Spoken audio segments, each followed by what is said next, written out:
Hello, my name is AJ. I'm your HYPOXiX coach for today, and we have level 2.1 HYPOXiX Plank. We actually are starting in a quadruped position for level 2, and we're in a quadruped position even though it's not a full plank. These are the key movement progressions to being able to perform a full plank with proper activation, muscle activations, joint positionings, and so that is why we perform level 1, 2, and 3 in the quadruped position leading up to our full plank in level 4 and level 5.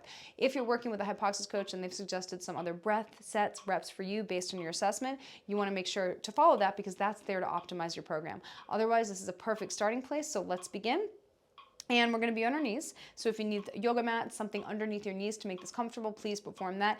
If you can't get on the ground because of joint restriction, please stand up and just place your hands on a wall in front of you and follow almost all of my cues. You can, if you're standing, you can just pull the feet together when I say pull the knees together. Otherwise, that's your solution and that's your modification if you can't get down to the ground. Otherwise, let's begin. Let's put our hands shoulder width apart, knees or hip width apart. You're pressing your head back in that HYPOXiX head stance the whole time, which is pressing the head back with force, but also lifting it up toward the wall in front of you, decompressing and heightening the spine as we go through the exercise.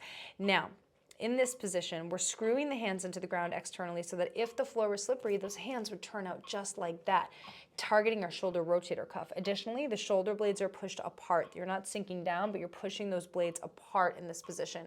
Lastly, you're pulling your hands down toward your knees, so if the floor was slippery, they would pull down like that. That's that ground resistance, which helps to activate our obliques and fire up all those core muscles we want to train to get strong for a plank. Now, for today, the progression is bringing one hand behind the head. Now you're going to use that hand to be able to press the head back into your hand and lift the head up toward the wall on top of you in that HYPOXiX headstand. So left hand and left knee are pulling together the entire time. Now it's important as you bring that one hand up that you don't let the right rib or you don't let the ribs rotate to the left. You're ultimately resisting rotation by activating that left oblique. So check it out. When you pull your left hand toward your left knee, you feel that firing? You feel that left oblique? That's the muscle that you want to use to prevent the right rib from falling down. Like if you had a marble on your back, don't let the marble fall off to the right when you go into the exercise. So that's really important in this particular exercise. Additionally, you're squeezing the knees together hard, so if the floor were slippery, those knees would come together just like that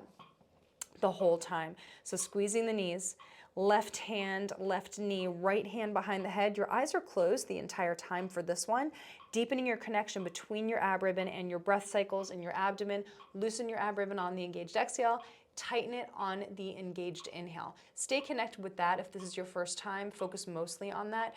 Otherwise, you're going to add those other layers over time as you become more skilled at the exercise. The last thing I want you to think about is finding your neutral spine. So don't have your butt sticking way up and don't have your tailbone tucked way under. You want to be about halfway between the two to find your nice neutral spine.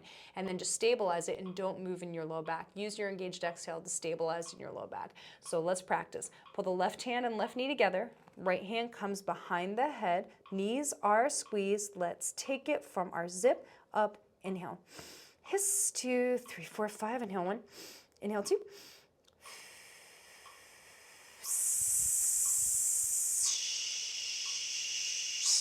Loosen your ribbon. Engaged inhale. Tighten. Screw that left hand. Whole hand pressing down into the ground. Inhale. Inhale. Push the head back.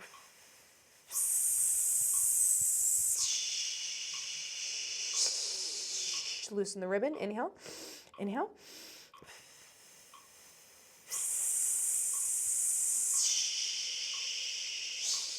Loosen the ribbon. And that is how you find your oblique in a quadruped position. Now rest 15 to 30 seconds. Then it's time to do the other side of the exercise.